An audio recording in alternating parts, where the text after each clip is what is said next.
Good morning, children. Good morning, sir. In the last class of democratic politics, we were learning about working of institutions. There, I had introduced the major institutions of the government. With respect to that point, we had already learned about what is legislature, what is executive, and what is judiciary. In that way, if I continue the class today, in this class, let us understand what is the decision makers, what is the need for the political institutions, and what is the role of parliament in, let us study in this class. If you ask me, according to the discussion what we had gone through yesterday, who are the decision makers? The people belongs to the legislature. They are the decision makers. Respectively, he can be a prime minister, he can be a chief minister and his parliament, prime minister and his parliament, and in the local level, it is the local government. It can be a Nagara Sabha, it can be a municipality, or it can be a municipal corporation. So these all people represent the city and they come to the decisions. The decision, what sort of decisions? Like, they come to the decision like all these decisions are respected to develop the city or develop the society. The decision can be of economical decisions, it can be of political decisions, or it can be a social development decisions. In this way, in this lesson, the decision makers play a very important role for the development of a nation. What sort of, with respect to the interest of the public, they take the decision, they reflect as a development. Okay, the same thing we had discussed yesterday, so that we have understood the importance of decision making for the country, for the state, as well as for the local government. Okay, hope there is no doubt. Do you have any questions? No, sir. Shall I go to the next? Yes, sir. The next point is need for the political institutions. Why do we need all these political institutions? Like, why do we need judiciary? Why do we need executive? And why do we need legislature? Judiciary is required because it's a vast nation and it respects the constitution what we have adopted in the year 1950, and what are all the principles stated there in the constitution, we must obey all those, or we must follow all those principles. So we need all these political institutions. What happens, children, if there is no political institutions? For example, if there is no legislature, if there is no legislature, give the legislature. If there is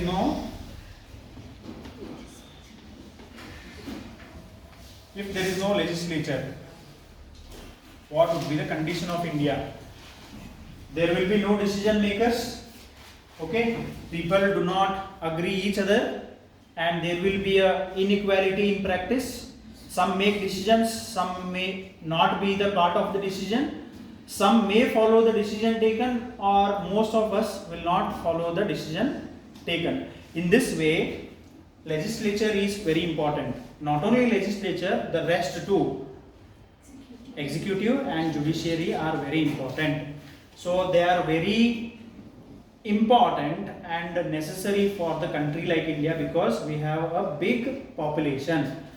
If no government, there will be no decision making, there will be no leader, or there will be no follow-up the decision taken. If I take the decision, for example, I am the government, if I take the decision, if there is no government, or if there is no political institutions, okay, in that case what happens?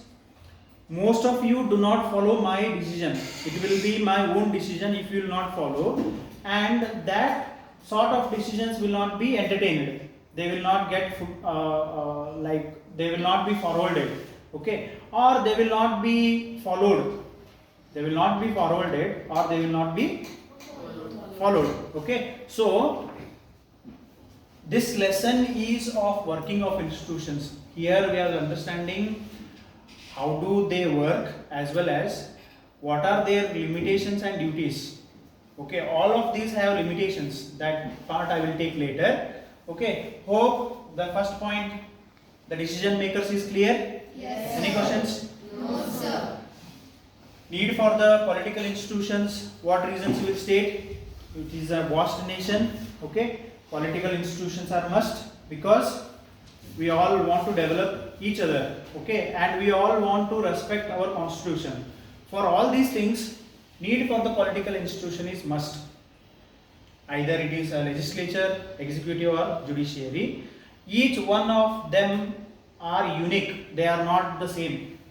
If legislature is doing as a lawmakers, the executive act, as we discussed earlier, those personalities or those executives will execute the laws which are made or which are prepared by the legislature. The last one, judiciary, it always give the fair judgment to the people. It also give the justice as well as the judgment.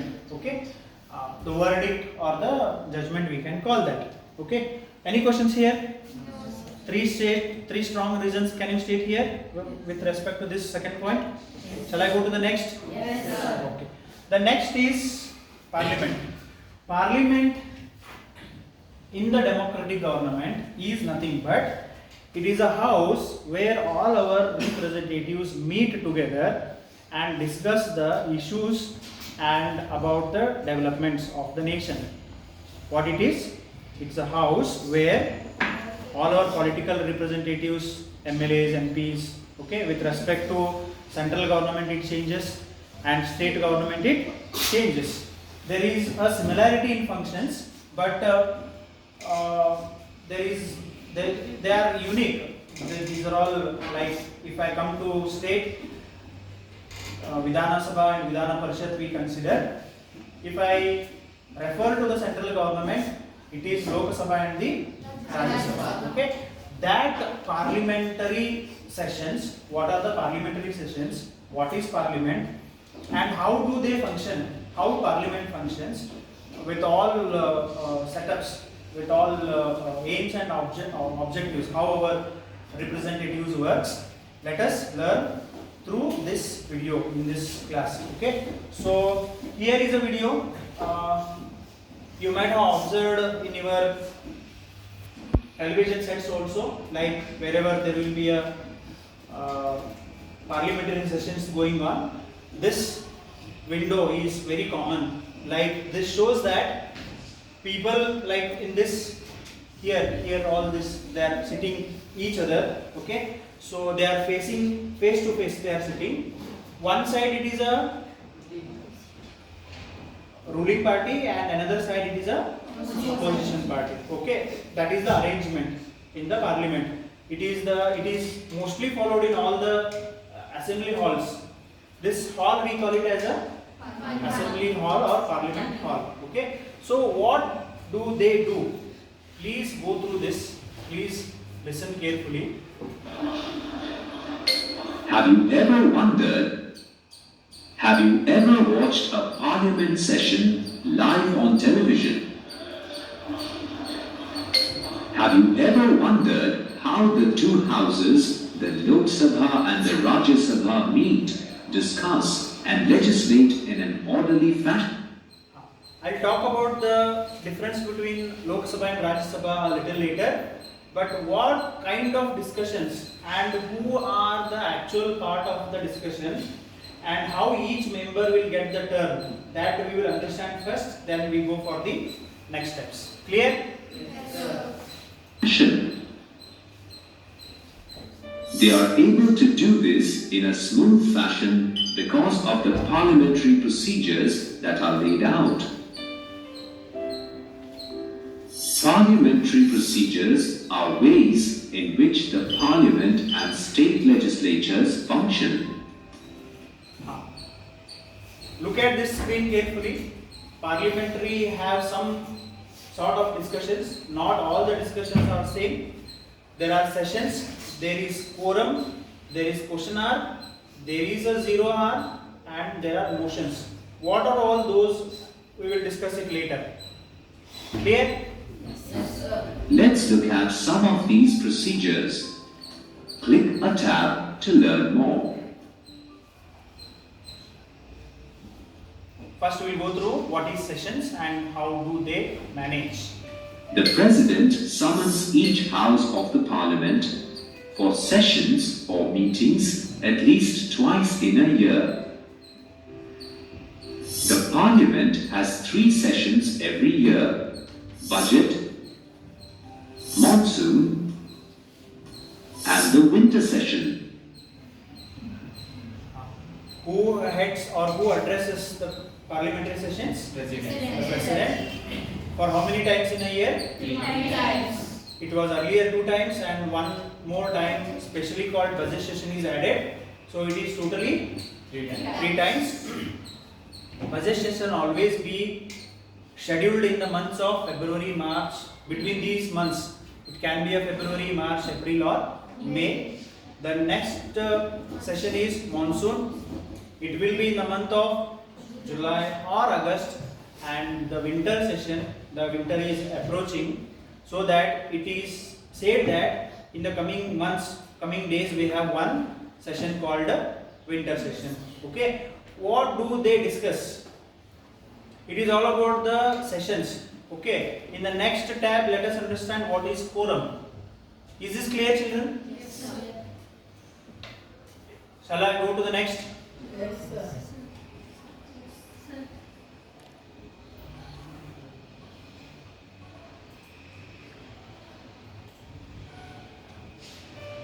Quorum refers to the minimum number of present members needed to conduct the business in a house. Quorum for the Lok Sabha and Rajya Sabha is 1/10 of the total membership of. The word quorum is nothing but it is the minimum attendance required for the house. For example, this is the class of 30 to 40 children. What the teacher do here if there is no children? He may skip the important lessons, okay, and wait until your friends comes, okay. So the quorum indicates here is it is a minimum attendance required for the both Rajya Sabha and Lok Sabha meetings. If no quorum, it's of no use.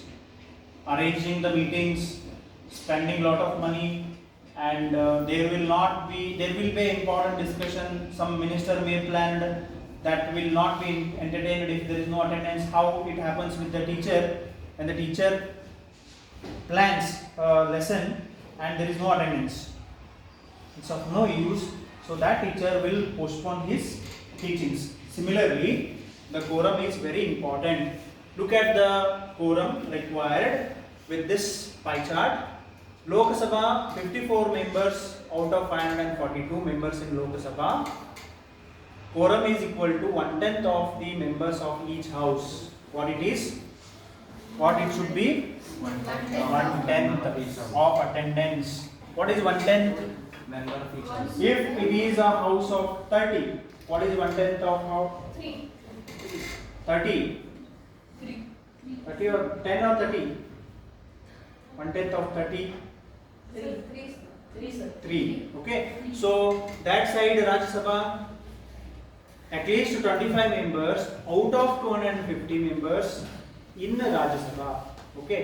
It means what we are understanding here, the strength of Lok Sabha is equal to 542 and Rajya Sabha is equal to 250.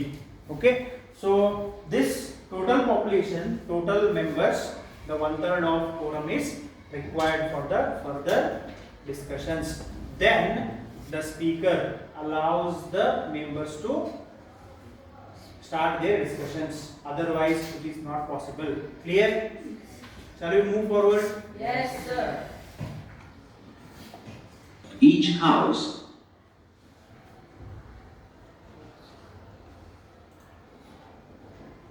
Then let us look about question hour. a working working day at Parliament begins with the question hour, where Parliament members can ask questions to the government on issues of public interest. There are three kinds of questions: starred or orally answered questions, unstarred questions which demand written answers, and short notice questions. What is question hour? It is a time given for each parliamentary member to raise the issue. It can be of any sort of issues, and it is irrespective of any sector. It is irrespective of any sector. The parliamentary member can raise an issue during the question hour provided. Understanding? It is based on whose interest? That question or that issue should be on the public. It should be raised on the public interest. No, none of the other things. None of his personals or none of the other matter is to be discussed here. Clear? So when they have got the chance to raise their issues, beginning of the parliament sessions. So that is called as question hour. And how many types of questions? There are three types of questions. One is starred questions, unstarred questions, and short notice questions. Clear? Questions for which a notice of 10 days is provided. Is this clear then? Yes, sir. Shall we go to the next? Yes, sir. The 0 hour is held after the question hour from 12 noon till 1 p.m. Remember the timing, they maintain it very sincerely. What is 0 hour? When the question hour is completed and an hour break is given, that we call it as, it is from when to when? 12 noon to 1 p.m.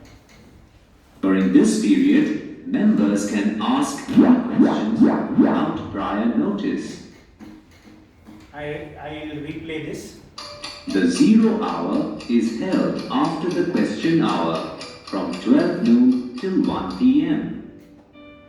During this period, members can ask questions without prior notice. During the 0 hour, the members of the parliament ask question to the particular ministry or minister, so that the minister needs to be answered. Okay? Who?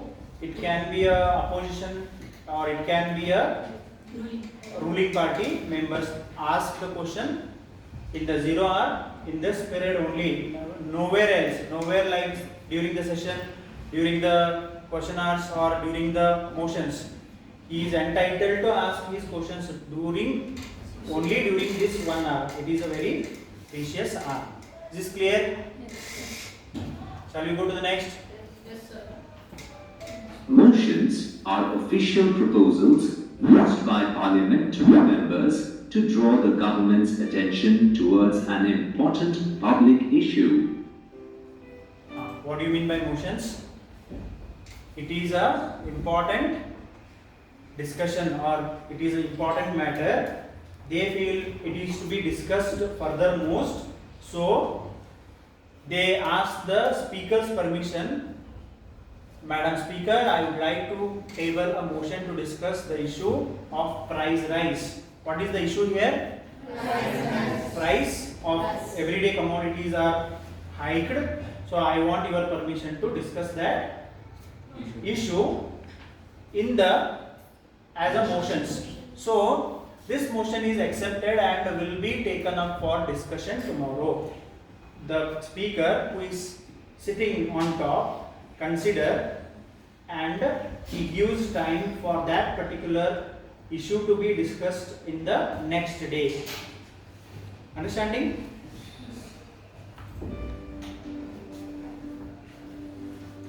Different motions serve different purposes. For instance, an adjournment motion discusses an urgent issue, leaving aside all other work. A no confidence motion is moved to dissolve the ruling council. A no confidence motion is See here, what happens during the motions? They give importance to such matter which is very much required or very much important, and the rest all they keep it aside. So such which are picked as so important, we call them as adjournment motion. Adjournment motion. Remember this word. Urgent issue, leaving aside all other work. A no confidence motion is moved to dissolve the ruling council of ministers in a government. What is the second type of motion? No No confidence motion. When it is been spoke about, or when it is put forth Against ruling party. against the ruling party, when there is no confidence on the attendance or the support by the members. So we call it as when the people think that it's a newly government and it is some of its members are taking their decisions back as supporters. So there the ruling party need to show the confidence. If no, the speaker follow the no confidence motion. Okay, this is clear, children? Yes, sir. Any questions? In this class, we had discussed about what is parliament, what are its different types, what are the two types, what are the two types, Lok Sabha and Rajya Sabha, and what is the total strength of Lok Sabha? 542. What is the total strength of Rajya Sabha? 250. And in this slide we have also gone understanding like how sessions will be conducted and what are the different types of activities they do conduct in the parliamentary house. The first one is sessions. What is sessions? It's a meeting. Who heads the meeting? President. Okay. Is it only for one house or both the house? Both the house. Both the house. Okay. Later we have understood quorum. What is quorum? It's a minimum requirement or required attendance for the meeting. What is third one? Quotient. Fourth one? Zero. And the last one is? Okay. By this, let me conclude the class, and further titles we shall discuss in the next class. Any questions? No, sir. Thank you.